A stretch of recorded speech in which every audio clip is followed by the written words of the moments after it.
दोस्तों आज के बाद आप प्रीपोजिशन कभी भूलेंगे नहीं। आज मैं माइंड मैप के द्वारा लिया हूँ प्रीपोजिशन, जो कि बेहद ही इंपॉर्टेंट प्रीपोजिशन है और अब ज़िंदगी में आपको भूलना नहीं है प्रीपोजिशन, क्योंकि जो ग्रामर है, ग्रामर में बहुत सारे स्टूडेंट्स भूलते रहते हैं।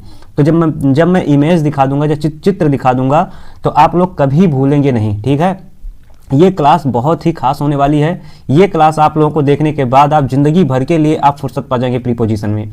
ओके, अगर यकीन नहीं आता है तो ये वीडियो आप लोग देखिए जो है, तब आप महसूस कीजिएगा कि हाँ किस प्रकार का प्रीपोजिशन आप सर पढ़ा रहे हैं। ओके, तो चलिए हम लोग शुरू करते हैं। तो चलिए पहला कॉन्सेप्ट लेते हैं हम, ईच लेते हैं और एवरी लेते हैं। हमने जो है शॉर्ट वीडियो में हमने सारी चीज़ों को बता कर रखा है, आप वहाँ पे शॉर्ट वीडियो भी देख सकते हैं आप लोग। और लॉन्ग वीडियो में देखने के लिए आप लोग यहाँ पे आप लोग आइए, जुड़िए और बेहतरीन तरीके से प्रीपोजिशन का यूज कीजिए और आप पढ़िए जो है।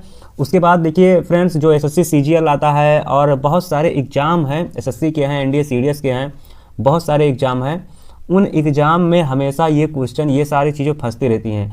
आज मैं एक क्वेश्चन भी लिया हूँ जो है, जो बेहद इंपॉर्टेंट है आप लोगों की परीक्षा की दृष्टि से। तो चलिए, ईच का मतलब क्या होता है? ईच का मतलब होता है प्रत्येक, और एवरी का मतलब भी होता है प्रत्येक। ठीक है, लेकिन इन दोनों में क्या है, डिफरेंट है, अंतर है। यहाँ पे ईच का मतलब है एक एक करके, यहाँ पे देखो एक एक करके, जैसे यहाँ पे जो है नंबरिंग है एक एक करके। ठीक है, यहाँ देखिए, और यहाँ पे एक ना करके प्रत्येक का मतलब सब। ठीक है, एवरी मतलब प्रत्येक में सब। ओके, ये बहुत ही इम्पॉर्टेंट फैक्ट है, आप लोगों को समझने का प्रयास करना चाहिए। अब यहाँ पे हम बता रहे हैं ईच एप्पल इज राइप। अब यहाँ देखिए ईच एप्पल इज राइप। अब यहाँ देखिए ईच एप्पल इज राइप लिखा हुआ है, तो ईच का मतलब, ईच एप्पल का मतलब एक फल करके पके हुए हैं। ओके, एक फल पके हुए, यानी कि ये भी पका है, ये भी पका है, ये भी पका है। इसका मतलब ये हुआ, ये वाला सेब भी है, पहला वाला भी पका है, दूसरा वाला भी पका है, तीसरा वाला भी पका है। ऐसे अगर चौथा रहेगा तो चौथा वाला भी पका है, पांचवा वाला भी। मतलब लाइनिंग बाय इंडिविजुअल तरीके से जो है, और स्मॉल ग्रुप को दिखाता है, दो या दो से अधिक हो कोई चीज़। ठीक है, अब यहाँ पे देखिए एवरी के लिए, यहाँ पे एवरी एप्पल इज राइप। अब यहाँ पे एवरी मतलब सभी एप्पल, यानी कि प्रत्येक एप्पल पके हुए हैं। ओके, प्रत्येक एप्पल पके हुए हैं, ये पूरे ग्रुप को दिखा देता है, जबकि ये एक एक करके चीज़ों को दिखाता है। ओके, आप लोग बात समझ रहे हैं ना? चलिए अब हम बताते हैं ईच का प्रयोग। अब यहाँ देखिए ईच का प्रयोग होता कैसे है, अब उसको हम समझाने का प्रयास करें, जब एग्जाम्पल लेंगे तो आप समझ जाएंगे। ओके, चलिए देखते हैं। है ईच मतलब हमने बताया अभी हर एक। ठीक है, इंडिविजुअल चीज़ों पर जोर देता है, ध्यान देता है। ठीक है, अब यहाँ पे आप लोग जो है फैक्ट पढ़ने के लिए पाएंगे, हर सदस्य को अलग अलग देखना। ठीक है, तब वहाँ पे ईच का प्रयोग करते हैं। अगर यहाँ पे स्ट्रक्चर की बात हम लोग कर लें, क्योंकि स्ट्रक्चर देखिए हमेशा आता जाता रहता है। अगर स्ट्रक्चर आप लोग समझ रहेंगे तो आप लोग करेक्शन में भी जो है, जब करेक्शन आएगा या फिल इन द ब्लैंक्स आएगा, तो आप वहाँ पे प्रीपोजिशन अच्छे से कर पाएंगे। ओके, जब ईच आएगा, ईच के बाद सिंगुलर नाउन होता है और फिर सिंगुलर वर्ब होता है। अगर ईच कहीं आए तो ईच के बाद सिंगुलर नाउन और सिंगुलर वर्ब। ठीक है, अगर सिंगुलर वर्ब रहेगा, यहाँ पे बहुत ध्यान से देखना, सिंगुलर वर्ब रहेगा तो वर्ब में यस या ईएस जरूर रहेगा, यस या ईएस जरूर रहेगा। ओके, बात समझ रहे हो? यस या ईएस जरूर रहेगा, किसमें? सिंगुलर वर्ब में। ठीक, अब यहाँ पे एग्जांपल देखते हैं। Each student has a pen, यानी कि ईच आया है और स्टूडेंट यानी कि सिंगुलर सब्जेक्ट आया है, तो सिंगुलर वर्ब है, यानी कि ये सिंगुलर वर्ब है कि नहीं है? हैज। ठीक है, तो प्रत्येक छात्र के पास कलम है, एक कलम है। अब नेक्स्ट एग्जांपल देखते हैं। Each boy was given a book. अब यहाँ देखिए ईच आया है, ईच के साथ सिंगुलर सब्जेक्ट सिंगुलर वर्ब। ठीक है, singular subject singular verb. Okay, अब नेक्स्ट देखते हैं एग्जांपल, एक एग्जांपल और देख लेते हैं। Each of the players is playing in the ground. आप एक चीज ध्यान देना तीसरे वाले में, अब यहाँ पे लिखा है ईच ऑफ द प्लेयर्स। अब यहाँ पे देखिए ईच के बाद अगर ऑफ का प्रयोग हो तो हमेशा नाउन क्या होगा? प्लूरल तो होगा। नाउन क्या होगा? प्लूरल होगा, यानी कि सब्जेक्ट। नाउन क्या होगा? प्लूरल होगा, लेकिन वर्ब हमारा सिंगुलर ही होगा। जैसे देखिए यहाँ पे नाउन क्या है? ये कैसा दिख रहा है, प्लूरल नंबर में दिख रहा है, लेकिन वर्ब क्या है, सिंगुलर है, ठीक है, playing in the ground. Okay, आशा करता हूँ आप लोगों को मेरी वीडियो बहुत समझ में आई होगी, और अगर वीडियो समझ में आए तो लाइक जरूर कीजिए, लाइक शेयर सब्सक्राइब जरूर कीजिए। हर एक विद्यार्थी के पास अच्छे से ग्रामर पहुंचना चाहिए, अगर नहीं पहुंचेगा तो साथियों हमारी जो मेहनत है वो अधूरी रह जाएगी। ओके, मैं ये कभी नहीं चाहता हूँ।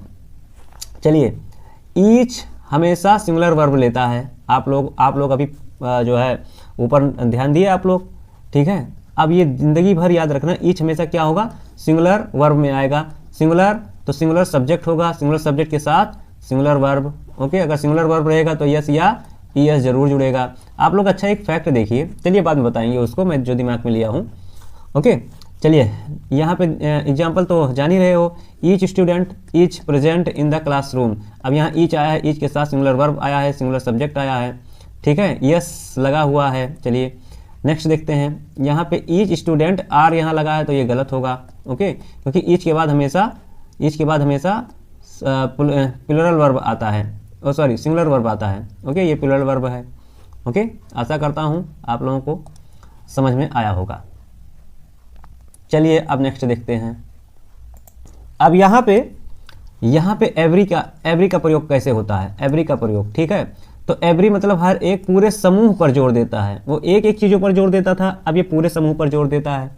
हमने बताया था ना, एक एप्पल पका है, ठीक है, दूसरा एप्पल पका है, तीसरा एप्पल, तो प्रत्येक एप्पल पके हुए हैं। लेकिन यही एप्पल अगर एक ग्रुप बना दिया जाए कि तो प्रत्येक में सभी पके हुए हैं, ठीक है, प्रत्येक में से सभी पके हुए हैं, तो प्रत्येक में से सभी, और इसका मतलब होता है प्रत्येक। ओके, अब एवरी का मतलब क्या होता है, प्रत्येक में से सभी, ठीक, प्रत्येक में से सभी। ओके, अब यहाँ पे स्ट्रक्चर देख लेते हैं, every plus singular noun plus singular verb, every के बाद सिंगुलर नाउन और सिंगुलर वर्ब। ओके, अब एग्जांपल देखते हैं, every student has a pen, every student has a pen. अब यहाँ एवरी लगा है तो इसके साथ सिंगुलर वर्ब आएगा। एवरी हाउस हैज़ किचन, हर घर में किचन है। तो यहाँ बहुत ज़्यादा कोई डिफरेंट नहीं है, बस थोड़ा सा इसमें टेक्निकल थोड़ा सा है, अभी मैं उसको आगे बताता हूँ। ओके, एवरी भी हमेशा सिंगुलर वर्ब ही लेता है, ठीक है। जैसे यहाँ एवरी गर्ल इज प्लेइंग, तो यहाँ एवरी गर्ल, यानी कि ये एवरी गर्ल क्या है, ये सिंगुलर, आपका सिंगुलर नाउन में होगा, सिंगुलर सब्जेक्ट में होगा, और फिर सिंगुलर सब्जेक्ट के साथ सिंगुलर वर्ब का यूज। ओके, चलिए इंपॉर्टेंट एग्जाम रूल्स कुछ हैं, उसको हम देख लेते हैं। ये बहुत ही इंपॉर्टेंट है एसएससी सीजीएल के लिए, एनडीए सीडीएस के लिए, यूपीएससी के लिए, जितने भी एग्जाम होते हैं सब में लगभग फंसता ही रहता है। Okay, each of plus plural noun और प्लस सिंगुलर वर्ब, जैसा मैंने पहला एग्जाम्पल बताया हुआ था। ईच के बाद अगर प्लूरल नाउन आए तो प्लूरल नाउन के बाद हमेशा क्या होगा, सिंगुलर वर्ब होगा, क्योंकि हमेशा कैसा कॉन्सेप्ट होता था, ईच के बाद सिंगुलर नाउन के साथ सिंगुलर वर्ब। लेकिन यहाँ ईच ऑफ आ रहा है, देखिए यहाँ ऑफ का यूज हो रहा है, तो यहाँ ऑफ का यूज हो रहा है, तो ईच के बाद अगर ऑफ का प्रयोग हो तो each of plus plural noun, तो सिंगुलर वर्ब में ही होगा ये। ओके, एग्जाम्पल देखने का प्रयास करते हैं। तो यहाँ ईच ऑफ, अब देखिए यहाँ एग्जाम्पल देखते हैं, each of the girls is very ready. अब यहाँ पे गर्ल्स जो है, तो यहाँ गर्ल्स नाउन कैसा है आपका, प्लूरल दिख रहा है ना नाउन गर्ल्स, लेकिन वर्ब क्या है, सिंगुलर आ रहा है। देखिए वर्ब कैसा आ रहा है, सिंगुलर आ रहा है, समझ में आ रहा है ना बात, वर्ब कैसा आ रहा है, each of the girls is ready. तो यहाँ क्योंकि ईच ऑफ आया है, तो ईच ऑफ आने के बाद अगर नाउन प्लूरल आए तो वर्ब हमारा सिंगुलर में होगा।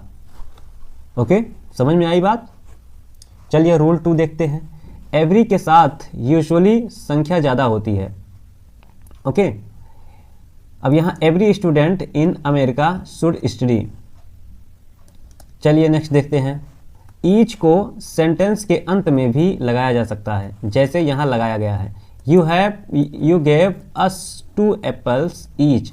अब यहाँ देखिए एप्पल्स, 2 एप्पल्स, ठीक है, तो यहाँ पे प्लूरल नाउन में आया है, ठीक, आपने हमें 2-2 सेब दिए, ठीक। अब एक चीज़ और देखिए, ईच का प्रयोग एक एक करके देखना, जो मैंने अभी पहले बताया था। एवरी का प्रयोग जो है पूरे समूह को देखना, ठीक है।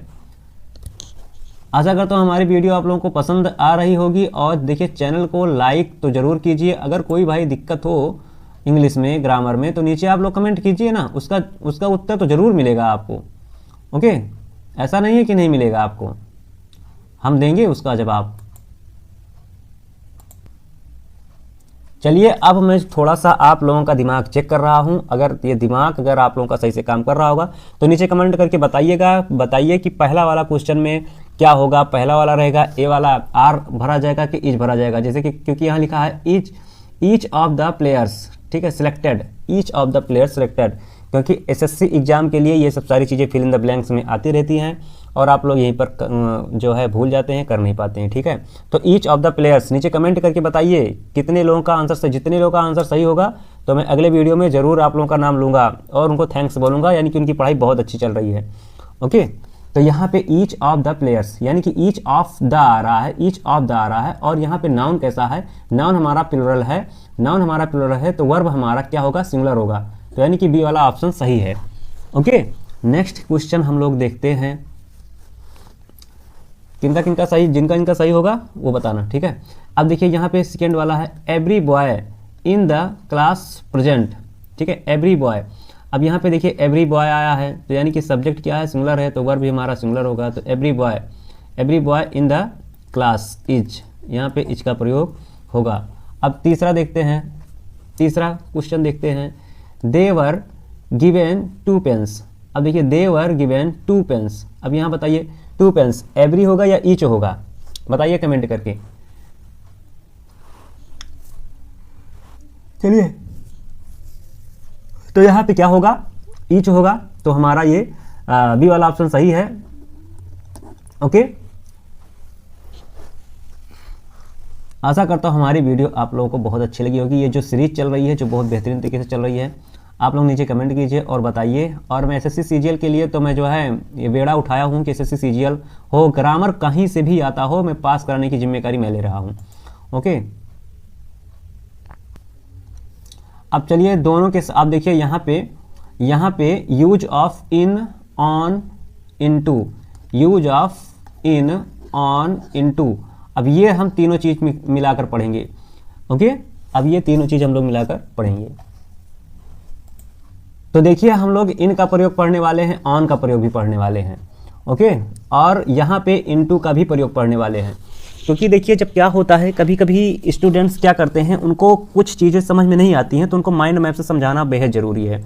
और इस क्लास में आप लोगों को माइंड मैप प्लस जो है क्वेश्चन आंसर सारी चीज़ें, जितनी चीज़ें हैं सब पूरे डाउट्स क्लियर कर देंगे। कहीं से भी कुछ भी हो जो है, यहाँ से तो फंसना ही फंसना है, क्वेश्चन पेपर फंसना ही फंसना है। ओके, तो चलिए हम लोग देखते हैं। ओके, एक बार मंत्र फूंक दे रहा हूँ, उसके बाद फटाफट सारे क्वेश्चन को सॉल्व कर दोगे। ओके, तो चलिए हम लोग करते हैं। इनका प्रयोग हमने बताया है इनसाइड पोजीशन, यानी कि अंदर में कोई चीज़ हो और वो गति करती हुई चीज़ ना हो। ओके, वो मूवमेंट करती हुई चीज़ ना हो और वो अंदर में कोई चीज़ हो। लोकेशन क्या दिखाता है, अंदर की स्पेसिफिक लोकेशन दिखाता है, अंदर की ओर दिखाता है। जैसे अगर हम लोग देखते हैं, ये देखो बिल्ली दिख रही है ना, बिल्ली कहाँ है, बॉक्स में बैठी हुई है, यानी कि ये कोई गति नहीं कर रही है, ये ओनली बैठी हुई है, ऑलरेडी पहले से बैठी हुई है। ओके, यह एक बैग दिख रहा है, आप लोग जो है बैग दिख रहा है, बैग में क्या है, एक बुक है, किताबें हैं, ऑलरेडी पहले से रखी गई हैं। तो जो पहले से रखी गई हैं, मे के अर्थ में इन का प्रयोग होता है। किसका प्रयोग होता है, इन का प्रयोग होता है। ओके, नेक्स्ट आप लोगों को हम दिखाते हैं यहाँ पे एक इमेज। यहाँ पे देखिए ये फल रखा हुआ है, एक टोकरी में फल रखा हुआ है बॉल में, तो यहाँ पे देखिए ऑलरेडी पहले से रखा हुआ है, तो यानी कि मे के अर्थ में इन का प्रयोग होगा। ओके, यहाँ पे ऑलरेडी देखिए, यहाँ पे जो है लोग स्विमिंग कर रहे हैं, तो ऑलरेडी पहले से कर रहे हैं, ना कि गति करते हुए आए। अगर ये लोग गति करते आते तो यहाँ पे इनटू का प्रयोग होगा। अभी मैं समझा रहा हूँ इसको। ओके, तो चलिए इनका प्रयोग आप लोग समझिए, ऑन का प्रयोग समझिए, ऑन का प्रयोग दिखाते हैं आप लोगों को। अब देखिए ऑन का मतलब क्या होता है, ऑन का मतलब होता है पर, ठीक है, या किसी चीज के ऊपर, यानी कि कोई चीज हो उसके ऊपर, यानी कि वो चीजें टच कर रही हो। जो चीज़ें ऊपर हों वो दूसरी चीज़ से टच कर रही हो। जैसे ये कप रखा हुआ है और ये टेबल है, तो टेबल से सटी हुई चीज़ है, ठीक है। तो पर या ऊपर होता है, यानी कि टेबल के ऊपर क्या है, कप है, तो यहाँ पे पर या ऊपर के लिए ऑन का प्रयोग करेंगे। और यहाँ पे एक चिड़िया बैठी हुई है, डाल पर बैठी हुई है, एक चिड़िया एक पक्षी है, तो यानी कि डाल के ऊपर बैठी हुई है, तो यहाँ पे ऊपर के लिए या पर के लिए जो है यहाँ पे ऑन का यूज होगा, ऑन का प्रयोग होगा।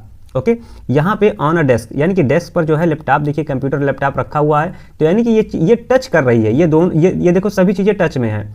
ओके, ये सभी चीज़ें टच में है, इसलिए ऊपर के लिए जो है ऑन का प्रयोग होगा। ओके, अब यहाँ पे देखिए इनटू का प्रयोग हम लोग समझाने वाले हैं। इनटू का प्रयोग देख लेते हैं। इनटू का मतलब होता है के अंदर या कोई चीज़ गति करती हुई हो। ओके, जैसे हमने देखो पहले भी कुछ वीडियो में मैंने शॉर्ट वीडियो बताया है, उसको भी जाकर आप लोग देख लीजिए, डाउट्स क्लियर हो जाएंगे। ओके, कि मैं यहाँ पे जो है आप लोग फिल इन द ब्लैंक्स भी लिया हूँ, जो बेहद इंपॉर्टेंट है आप लोगों की परीक्षा की दृष्टि से। कोई भी एग्जाम हो इंग्लिश का आप लोग दे रहे हैं, अगर उसमें जो है फिल इन द ब्लैंक्स सबसे ज़्यादा प्रीपोजिशन का ही आता है। ओके, सबसे ज़्यादा प्रीपोजिशन का आता है, और स्टूडेंट्स बहुत लोग गलती कर देते हैं। अब देखिए यहाँ पे क्या है कि एक जो है बालक है वो कूद रहा है, छपाक, ये देखिए कूद रहा है, तो जो कूद रहा है ये गति करता हुआ है, ठीक है, ये गति करता हुआ छपाक से कूद रहा है, तो यहाँ पे मे के अर्थ में इनटू का यूज होगा, मे के अर्थ में इनटू का प्रयोग होगा। ओके, अब ये एक लड़की है, ये देखो ये गति करती हुई अंदर की तरफ आ रही है, ये गति करती हुई अंदर की तरफ आ रही है, तो यहाँ पे मे के अर्थ में इनका प्रयोग होगा, सॉरी इनटू का प्रयोग होगा। ओके, अब यहाँ एक मेढक है, देखो ये गति करता हुआ कूद रहा है, तो यहाँ पे इनटू का यूज होगा। अब यहाँ देखो ये जो है बॉक्स में लेटर डाला जा रहा है, यानी कि ये गति तो करता हुआ आ रहा है। ओके, ऑलरेडी पहले से नहीं है, इसलिए यहाँ पे इनटू का यूज होगा। तो चलिए, आशा करता हूँ आप लोग बहुत ही अच्छे से हमारी जो मैंने समझाया है आप लोग बहुत अच्छे समझे होंगे। और अब एक एक करके हम लोग जो है क्वेश्चन लगाते हैं, सॉल्व करते हैं। ओके, तो देखिए पहला क्वेश्चन है, आप लोग बताइएगा, जो बताएगा मैं समझूंगा कि हाँ वही तैयारी कर रहा है, वही अच्छे से पढ़ाई कर रहा है। सी इज सिटिंग द चेयर, अब देखिए वह बैठी है, तो सी इज सिटिंग, वह बैठी है, चेयर, तो चेयर तो पर बैठी है, देखो एट मतलब भी होता है पर, ऑन मतलब भी होता है पर, तो दोनों में से कौन सा लगाएंगे, बताइए कौन सा लगाएंगे, आप लोग जवाब दीजिए। आप लोग जो है हम समझ गए होंगे, जो है यहाँ पे ऑन का यूज होगा, ठीक है, ऑन का प्रयोग होगा, ठीक, बी वाला ऑप्शन सही है। अब नेक्स्ट करते जाइए आप लोग। ही जम्प्ड द रिवर, कहाँ कूद गया, ठीक है, पानी में, सॉरी नदी में, तो यानी कि छलांग लगाया है, वह कूदा है, ठीक है, तो ओके, क्योंकि वह कूदा है यानी कि छलांग लगाया है ना, यानी कि गति कर रहा है वो। ओके, तो इनटू का यूज होगा। फिर यहाँ तीसरा वाला है the keys are my pocket, अब देखिए the keys are my pocket कि मेरे पॉकेट में, यानी कि किसका यूज होगा, इनका कि ऑन का, ऑन माई पॉकेट पर नहीं होगा, इनका मतलब नहीं होगा, कीज आर माई पॉकेट, यहाँ पे इनटू का प्रयोग होगा। ओके, यानी कि ये गति करता हुआ है ना। तो चलिए यहाँ पे इनटू का यूज होगा। नेक्स्ट क्वेश्चन है the cat is the table, the cat is the table, एक बिल्ली बैठी है टेबल पर, तो यहाँ किसका प्रयोग होगा, ऑन द टेबल, यानी कि सरफेस से लगी हुई चीज़ है, ठीक है, तो ऑप्शन नंबर बी।